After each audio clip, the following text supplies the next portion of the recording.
Watching online, we welcome you back inside the Marriott here on the third floor in Uptown Charlotte.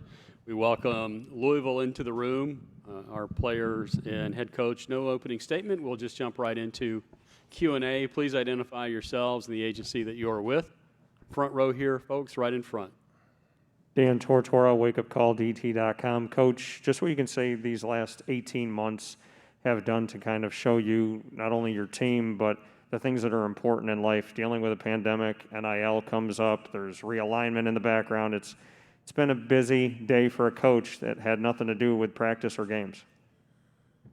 Yeah, that's probably not well answered in a soundbite. A lot of change, not just in our sport, but in our country. And, sometimes you're not necessarily prepared for things that hit you in the face, and, you're adjusting on the fly. In our sport, particularly NIL, has really changed a lot of things. And I think we're all searching as we move forward to find that balance of, doing what's best for your student athletes, understanding that it was an amateur sport for a long time. I know that NCAA is trying to still stick with that definition. Then you add the transfer portal. It's changed tremendously, and so we have to adapt, and we have to try to make our sport, continue to promote our sport, one of the best in the world. I think that so many people love college basketball and follow college basketball. This league's been a trendsetter for so long, but there are a lot of changes that we're all dealing with. Coach, from the podium, winning 9 of your first 10 games last year was a great way to open up the season, especially all that was going on globally. Cardinals then went 4-6 to round out the season. Was there something? Thank you. Was there something about the way the season progressed and the day-to-day uncertainty that may have played into opening hot but then closing not so hot? It was just a tough, truncated season for our team. We had multiple pauses.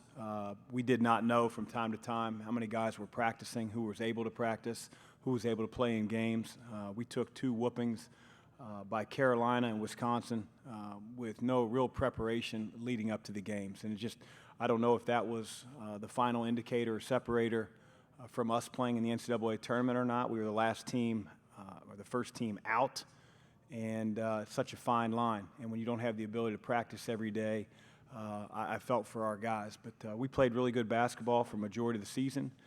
But, with the inability to practice at times and have our teams ready conditioning-wise, we just weren't able to get to the point where we wanted, and that was to celebrate an NCAA tournament appearance and be able to play in the postseason, which was ironically taken away from all of us that made the tournament 2 years ago.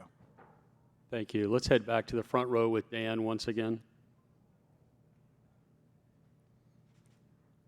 Well, we heard what Coach said as far as, NIL a little bit, just what you guys think about it, how you've kind of maybe gotten some information if the coaching staff has sat you down and how much you know about it, kind of how you want to utilize it, and if you felt like it was due time that it finally happened for players.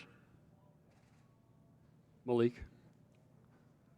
I feel like it was huge, not only for us, but just college basketball in general. I feel like it's at a point where a lot of people are ready to go to that next level for that exact reason. So, having the ability to, make money from our name, image, and likeness while still playing in college basketball is great for the game, and it's great for us because, a lot of people come from nothing, and, having the ability to play college basketball and also support your family back home it's a blessing. So I think that is great for the game, and it's great for us.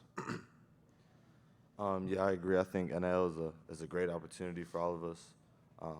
I feel like it was bound to happen at some point, and I think that it's a great change for college basketball. It definitely brings a different dynamic to the game, to the sport. But I think it's definitely beneficial to us as players, and it's going to help us with our brand. And I think it's going to impact college basketball a lot more. There recently a lot of people have been skipping over college to whether it's go overseas, enter the G League, instead of playing that one season of college basketball or whatever it is, to try to pursue their professional career. I think that's going to help us out a lot from a college basketball standpoint. But I think us specifically as players, this gives us a great opportunity to profit off our name, image, and likeness and help build our brand. Jarrod, from the podium, you spent your years in high school and really up until this point, your college career in the state of West Virginia. So why the change of scenery? Why Louisville? I played 4 years of college basketball at Marshall University, and it was a great time. But I feel like after this 4 years, it was just a great opportunity for me to try something new. And, the grad transfer route was available. And through COVID, honestly, as bad as it was, it actually gave me this opportunity and this blessing. So entering the transfer portal and getting to hear from other coaches, especially Louisville, I just felt like Louisville was a great opportunity for me. So being able to play at this level was something I've always wanted to do growing up, and it's an opportunity of a lifetime. So it's definitely different than what I'm used to. Like you said, I've been in West Virginia my entire life, so to get out is different, but I'm excited for it. I'm enjoying it so far. So it's been it's been great so far, and it's a great opportunity for me. Malik, from the podium, you're not only a team co-captain, but you're the first 3-time captain in U of L history. Comment on what this means to you. It means really a lot.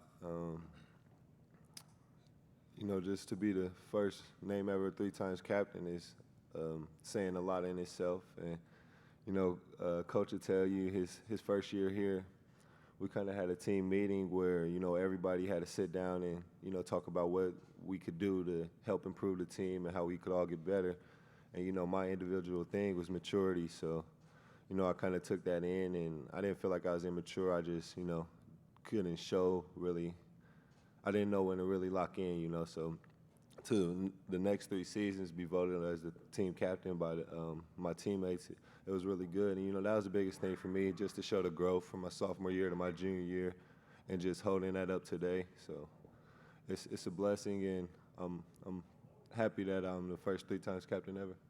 Coach, what does Malik mean to a team that has so much diversity to it, given that he's got a little bit of age under his belt now? Yeah, I joke with Malik all the time. When I first met this guy, he was coming out of high school, and he came on an unofficial visit to Xavier with his mom, Natasha.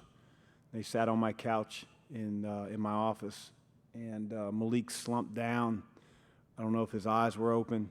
And I remember when he walked out, man, I don't know if that kid's going to make it. And to be here on a podium with a guy that, as you said before, has been named a 3-time captain at one of the most historic programs in all of college basketball, I couldn't be prouder of him. Personally, he's gone through a lot. I feel for him and what he's gone through as a player, through injuries, through disappointments, through rehab. Those days get lonely. It's just you and the athletic trainer. You don't feel a part of the team. Guys walk back into the locker room after practice.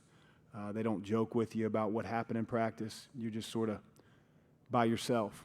And I experienced that in college, so I have a soft spot in my heart for what he's gone through. But to answer your question, he means everything to our program right now. He's an everyday guy.